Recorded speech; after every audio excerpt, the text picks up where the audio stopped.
आवश्यकता नव्हती. कदाचित भाऊ नसल्यामुळं शंका बाळगायचं काही कारण नाही, एवढंच तुम्हाला मी या ठिकाणी व्यासपीठावरती सांगतो.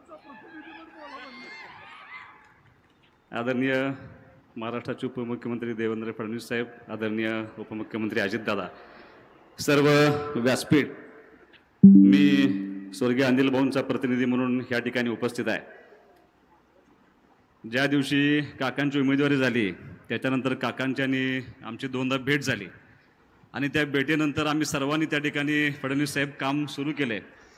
फक्त एक आठवण म्हणून तुम्हाला निश्चितपणे सांगणार आहे साहेब, 2014 साली ज्यावेळेला अनिल भाऊ 10 वर्षानंतर परत एकदा आमदार झाले आणि तुम्ही त्यावेळेला CM म्हणून शपथ घेतली होती, त्या दिवशी रात्री थोडंसं भाऊ आणि आम्ही एकत्र बसल्यानंतर भाऊ थोडे प्रेशराईज होते. त्यांनी 2002चा एक किस्सा आम्हाला सांगितला होता की विदर्भ विरुद्ध पश्चिम महाराष्ट्र असा वाद झाला होता.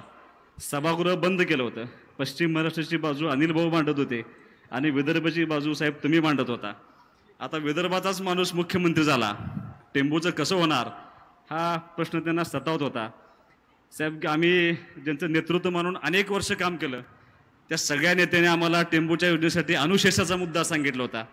पण ज्यावेळेला भाऊंची आणि तुमची मिटिंग झाली, तुम्ही टेंबूचं वास्तव ज्यावेळेला समोर मांडलं गेलं त्यावेळेला तुम्ही पहिले मुख्यमंत्री आहात की ज्यांनी सांगितलं की भाऊ किती पैसे पाहिजेत, सगळे पैसे देऊन टाकू आपण. आणि तुम्हाला भाऊंनी प्रश्न विचारला, साहेब अनुशेषाचं काय करायचं ते माझं मी बघतो, असा विदर्भातला मुख्यमंत्री सांगतो. आणि दुष्काळात होरपळत असलेला सगळा आमचा खानापूर-आटपाडी मतदारसंघ आज सुजलाम सुफलाम होतो. हे सर्वस्वी साहेब तुमचं श्रेय आहे. तुमचं मनापासून या ठिकाणी आभार मानतो. अनेक विकास कामं गेल्या 10 वर्षामध्ये तुमच्या माध्यमातून आमच्या मतदारसंघामध्ये काढलेत.